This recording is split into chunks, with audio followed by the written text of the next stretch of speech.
35장 5절 6절 말씀 봉독합니다.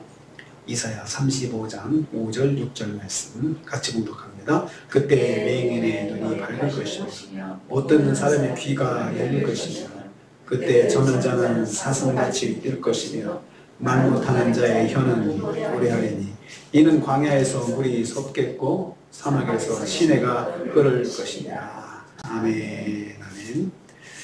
오늘 말씀도 선민의 땅에서 넘칠 환희와 역동적 회복을 예언하는 것을 말씀하고 있습니다. 여기 이 말씀들이 나중에 예수님께서 사역하실 때 기적을 행하시는 그 내용들과 연결이 됩니다.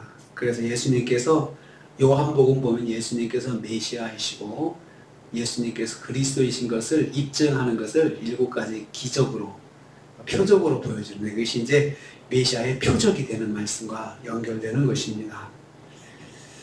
맹인과 못 듣는 사람에게 하나님의 영광이 나타날 것입니다. 5절 말씀입니다. 그때 맹인과 못 듣는 사람에게 기적의 역사가 일어날 것이라 말씀하고 있습니다. 하나님의 영광과 아름다운 역사를 체험하게 될 것이라는 말씀입니다. 1절 2절 말씀에 그렇게 말씀했죠. 하나님의 영광, 하나님의 아름다움을 체험한다라고 했는데 이제 그것들이 구체적으로 무엇인지 말씀하고 있습니다. 이러한 역사는 메시아 시대의 증거로 나타나게 됩니다. 예수께서 세례 요한에게 자신이 메시아이심을 입증할 때 대답하신 말씀이 바로 이 말씀과 연결이 됩니다. 예수님께서 이 말씀을 이루신 것입니다. 누가복음 7장 22절 말씀에 예수님께서 세례 요한에게 대답하실 때 이렇게 말씀하셨어요. 예수께서 대답하여 이르시되 너희가 가서 보고 들은 것을 요한에게 알리되 맹인이 보며 못 걷는 사람이 걸으며 나병 환자가 깨끗함을 받으며 기먹은 사람이 들으며 죽은 자가 살아나며 가난한 자에게 복음이 전파된다 하라. 이 말씀의 요약은 메시아의 사인이라는 거죠. 그러니까 예수님께서 오셔서 이 말씀들을 이루시는 건데 맹인의 눈이 밝아지고 못 듣는 사람의 귀가 열리고 하는 이러한 역사는 하나님께서 나중에 이 새하늘과 새 땅을 이루실 때 완벽하게 이루어지지만 메시아가 오셔가지고 이제 마지막 때가 되면 예수님 오셔가지고 예수 그리스도 오셔가지고 이러한 것들을 보여주시면서 예수님이 오셔서 그 땅을 회복시켜 주시는 일시적으로 회복시켜 주시는 것을 통해서 이루게 되는 것입니다. 하나님의 백성에게는 광야와 사막에서도 여호와의 영광이 나타난다는 것입니다. 그러니까 일시적으로는 우리가 이 세상을 살면서 우리에게도 하나님의 영광 체험하는 것이 있는데 그것은 마찬가지로 이런 기적들을 우리가 체험하고 보게 하신다는 것입니다. 이러한 것들의 역사는 하나님이 우리와 함께 하시고 하나님이 땅을 통치하신다라는 것을 보여주시는 표시가 됩니다. 두 번째로 저는 자와 말 못하는 자에게도 역사하신다라고 말씀하셨습니다. 6절 전반부입니다. 저는 자가 사슴같이 뛴다라고 했습니다. 이 말씀은 완전한 회복을 말씀합니다. 말 못하는 자의 혀가 노래를 한다. 이 말씀도 완전한 회복입니다. 예수께서 베데스다 연못에서 38년 된 병자를 치료하셔서 걷게 하셨습니다. 요한복음 8장에 있는 말씀이죠. 베드로와 요한이 성전 미문에 앉아있던 안전뱅이를 예수 그리스도 이름으로 치료하여 사슴처럼 뛰게 하였다. 사도행전 3장에 말씀하고 있습니다. 그러니까 이러한 기적들이 단순히 그 사람을 병을 낫게 하는 것, 그 사람을 문제를 해결해 주는 것, 여기에 있는 것이 아니고 가장 근본적인 그 말씀의 의미는 메시아가 오셨다. 예수께서 오셨다. 예수님의 이름으로 치료했는데 예수님이 메시아이시다. 그래서 그분이 오시면 이렇게 역사하심으로 그분이 메시아이신 것, 구원자이신 것을 보여주실 것이라고 했는데 예수님께서 그렇게 하셨고 또 예수님을 믿는 제자들이 그러한 것들을 행하는 것을 통해서 그분이 메시아이시다, 우리의 구원자시다 라는 것을 입증해 보이시는 거라 하는 것입니다. 그들이 뛰고 그들이 노래한다 했습니다. 하나님의 은혜를 체험한 이후의 삶이 역동적인 모습, 능동적인 모습으로 보여지는 것을 말씀하고 있습니다. 하나님의 역사를 체험한 자들이 적극적으로 순종하고 증거하는 삶을 사는 것을 뛴다, 노래한다 이렇게 표현했습니다. 능동적으로.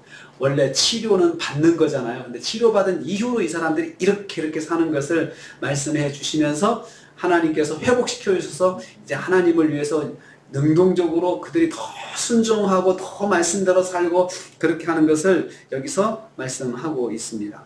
하나님의 은혜를 체험한 자는 더욱 능동적인 순종의 삶을 살아간다는 것입니다. 그런데 왜 이렇게 저는 자와 말 못하는 자에게 치유의 역사가 일어나는 것입니까? 6절 후반부입니다. 광야에서 물이 솟아날 것이다 라고 했고요. 시내가 사막에서 흐를 것이다 라고 말씀했는데요. 이유는 두 가지입니다. 첫째는 물이 광야에서 솟기 때문이다. 두 번째는 시내가 사막에서 흐를 것이기 때문이다. 이게 무슨 말씀입니까? 이 말씀은 하나님께서 그렇게 역사하신 이유를 말씀하는 건데요. 하나님은 광야에서 물이 솟아나게 하신 분이시고 사막의 시내가 흐르게 하는 분이셨음을 기억하게 합니다. 이스라엘 백성들은 딱 이 말씀 들으면 어디를 생각하겠습니까? 광야를 생각하죠. 광야. 하나님께서 이렇게 역사하셨지. 그러니까 하나님께서 그렇게 역사하시는 권능의 하나님이시기 때문에 그러시기 때문에 맹인이 눈 뜨는 것, 못 듣는 사람의 귀가 열리는 것, 저는 자가 사슴같이 뛰는 것, 말 못하는 자의 혀가 풀려서 노래하며 사는 것 아무것도 아니라 이건 아무것도 아니라는 거예요.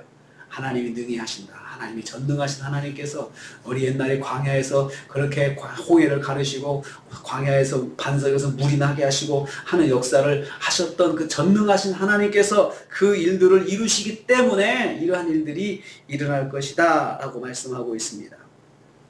하나님께서 출애굽한 이스라엘 가운데 역사하심으로 광야의 시내가 흐르고 반석에서 물이 솟아난 것처럼 사람으로 불가능한 일들을 하나씩 메시아이신 예수 그리스도를 통해서 역사하실 것이기 때문에 그래서 그런 일들이 일어날 것이다 말씀하고 있습니다. 요한복음 4장 14절 말씀이 예수님이 생명의 물이 되신다라고 말씀하고 있습니다. 생명의 물, 반석은 그래서 우리가 출애굽이나 또 그 출애굽 말씀 묵상할 때 반석에서 물이 솟는다라고 할 때 꼭 반드시 연결합니다. 예수께서 반석이시다. 반석에서 물이 난다. 예수님께서 내가 생명의 물이다 라고 말씀하신 그 말씀하고 꼭 연결하잖아요. 그래서 출애굽의 모든 사건들도 결국은 예수 그리스도를 예표하는 사건들로 그렇게 성경이 말씀하고 있습니다. 성막도 다 예수 그리스도를 상징하는 것이죠. 다. 그래서 이것들은 다 그림자입니다. 다 그림자, 예수님에 대한 그림자예요. 히브리서 말씀에 이제 그림자는 그림자였던 전에는 모형이었지만 실제로 예수님이 오셨을 때는 이거 다 필요 없다는 거죠. 모형들은 다 버리고 진짜를 붙들고 살아야 된다라고 그렇게 말씀하고 있습니다. 예수 그리스도 전능하신 주님이 오셔서 구원의 역사를 이룰 것입니다. 그렇기 때문에 우리는 그러한 역사를 이루실 하나님을 믿는 거죠. 맹인이 눈을 뜨게 하는 것, 그 전능하신 하나님께는 아무것도 아닌 것이고 또 구원의 역사를 이루시는 것, 이것은 전능하신 하나님만이 하실 수 있는 것이다. 이렇게 말씀하고 있습니다. 그래서 하나님을 믿고 하나님을 의지하는 하나님의 백성인 우리에게 소망을 주시는 것입니다. 광야가 아무것도 아니고 광야라고 해서 두려울 거 없습니다. 세상은 광야입니다. 하나님께서 광야를 낙원으로 바꿔놓고 우리를 살게 하신 것이 아니라 광야에 살더라도 그 속에서 필요한 물이 나오게 하시고 광야에 살더라도 그것에서 생명수를 얻게 하시고 광야에서 살더라도 치료와 회복의 역사를 체험하게 하시고 그래서 하나님께서 하나님의 백성들을 어떻게 돌보시는지를 체험하게 하신다는 말씀입니다. 오늘도 우리가 하루를 삽니다. 광야일 수 있습니다. 사막일 수 있습니다. 그러나 필요한 건 물이요. 필요한 건 시내가 되지 않겠습니까? 그것만 있다면 다 우리가 감당할 수가 있습니다. 하나님께서 필요한 것들을 광야 같은 세상에서도 필요한 것들은 꼭꼭 주시면서 내가 너와 임마누엘 한다 라고 하는 것을 약속을 지켜주시는 것입니다. 오늘 하루 사시면서 광야에서 물이 나게 하시고 사막의 시내가 흐르게 하시는 전능하신 하나님께서 동행하시고 함께 하시는 그래서 그 하나님 붙잡고 의지하시고 승리하시는 하루가 되시기를 주님의 이름으로 축복합니다. 주님 감사합니다.